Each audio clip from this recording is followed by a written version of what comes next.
કેમ છો ફ્રેન્ડ્સ, મજામાં ને? આજે હું તમારા માટે લઈને આવી છું સવારના નાસ્તાની રેસીપી. એ છે સેવ ખમણી, અને એ પણ મધીની ફેમસ સેવ ખમણી. જય શ્રી કૃષ્ણ ફ્રેન્ડ, હું બોસ્કી જરીવાલા સુરતથી. સ્વાગત છે તમારું સ્પાઇસ સિક્રેટ બોસ્કીના કિચનમાં. તો રાહ કોની જુઓ છો? ઝડપથી નોંધી લો મઢીની સેવ ખમણીની રેસીપી. સૌથી પહેલા મઢીની ખમણી બનાવવા માટે 250 ગ્રામ ચણાની દાળ લઈ લેશું અને એને વ્યવસ્થિત પાણીથી ધોઈને 3 કલાક પલાળી દેશું. ચણાની દાળ પલળીને તૈયાર છે. તો હવે તૈયારી કરીશું વાટવાની.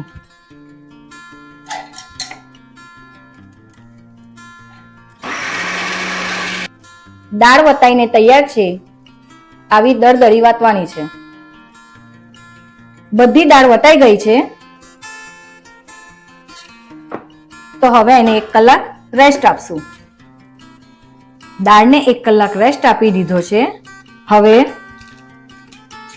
અડધી ચમચી ઈનો, આ સિક્રેટ ઇન્ગ્રેડિયન્ટ છે ઈનો,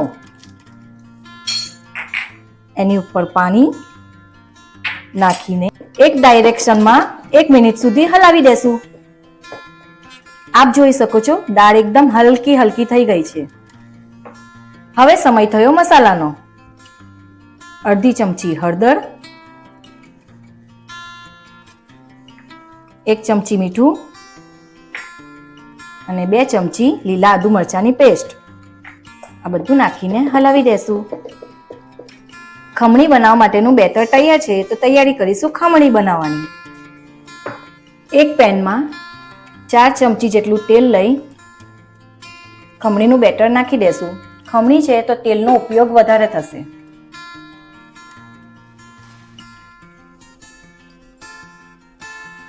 ખમણીને આ રીતે મિક્સ કરી અને બરાબર હલાવીને ધીમી આંચે થવા દેશું. સતત હલાવ્યા બાદ લીડ બંધ કરી ધીમી આંચે ખમણીને થવા દેશું.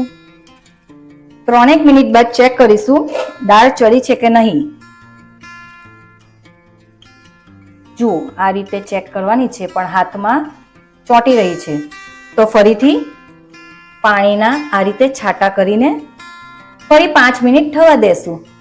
આ રીતે છાંટા કરવાના છે. દાળના બેટરને ફરી થોડી વાર માટે હલાવશું. ફરી એકવાર ઢાંકીને 2-3 મિનિટ માટે થવા દેશું. ફરી એકવાર ચેક કરી લેશું દાળ ચડી છે કે નહીં. જુઓ, પેનમાંથી દાળ છૂટી થઈ ગઈ છે, જરાક પણ ચોંટતી નથી. હવે આપણે એકવાર જોઈ લઈએ. નાની ગોળી બનાવી આવી રીતે. જુઓ, ચોટે નહીં તો સમજી લેવાનું કે ખમણીની દાળ થઈ ગઈ છે. ઘણીવાર લોકો ખમણીમાં દૂધનો ઉપયોગ કરે છે, પણ દૂધનો ઉપયોગ કરવાથી ખમણી લીસી થઈ જાય છે. જેથી મેં આમાં પાણીનો ઉપયોગ કર્યો છે. આપ જોઈ શકો છો દાળ પેનમાં ચોટતી નથી, એટલે દાળ થઈ ગઈ છે. ત્યારબાદ ખમણીમાં આ મેં અડધો બાઉલથી વધારે ખાંડ લીધી છે. તમે આમાં તમારા ટેસ્ટ પ્રમાણે લઈ શકો છો. આશરે આમાં 5 ચમચી જેટલી ખાંડ છે જે હું અંદર નાખું છું. તમે મીઠું ખાઓ, મોળું ખાઓ, એ પ્રમાણે તમારા ટેસ્ટ પ્રમાણે તમે લઈ શકો છો. હવે હું ફરી હલાવી દેશું. ખાંડ મિક્સ કરી દીધા બાદ અડધી ચમચી લીંબુનો રસ નાખીને મિક્સ કરી દેશું. ખમણી તૈયાર છે. તો ઉતારીને વઘારની તૈયારી કરીશું. હવે વઘાર માટે 4 થી 5 ચમચી તેલ લઈ એને ગરમ થવા દેશું. તેલ ગરમ થઈ ગયું છે. હવે એમાં 2 ચમચી રાઈના દાણાને ફૂટવા દેવાના છે. રાઈ બરાબર તતરી ગયા બાદ અડધી ચમચી હિંગ, આ નાનો બાઉલ આદુ લસણની પેસ્ટ નાખી બરાબર હલાવી દેશું. ત્યાર પછી ઝીણી કાપેલી કોથમીર થોડીક લઈને બરાબર હલાવી દેશું. વઘાર બરાબર સાતળવા દેવાનો છે. વઘાર તૈયાર છે. તો હવે એને ખમણી પર નાખી દેશું.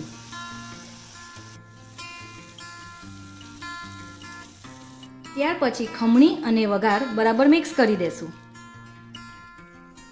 વઘારને મિક્સ કર્યા બાદ ખમણીમાં બહુ જ મસ્ત સુગંધ આવે છે. તો તૈયાર છે મઢીની ખમણી. ટાઈમ થયો પ્લેટિંગનો. ખમણી પ્લેટિંગ થઈને તૈયાર છે તો ટાઈમ થયો ગાર્નિશિંગનો. ગાર્નિશિંગમાં સૌથી પહેલાં નાખશું દાડમના દાણા, જે મઢીની ખમણીમાં મહત્વનો ભાગ છે. ત્યાર પછી થોડી કોથમીર અને સેવ નાખીને ગાર્નિશ કરી દેશું. તો તૈયાર છે મઢીની ઓરિજિનલ સેવ ખમણી. તમને કેવી લાગ્યા સેવ ખમણીની રેસીપી?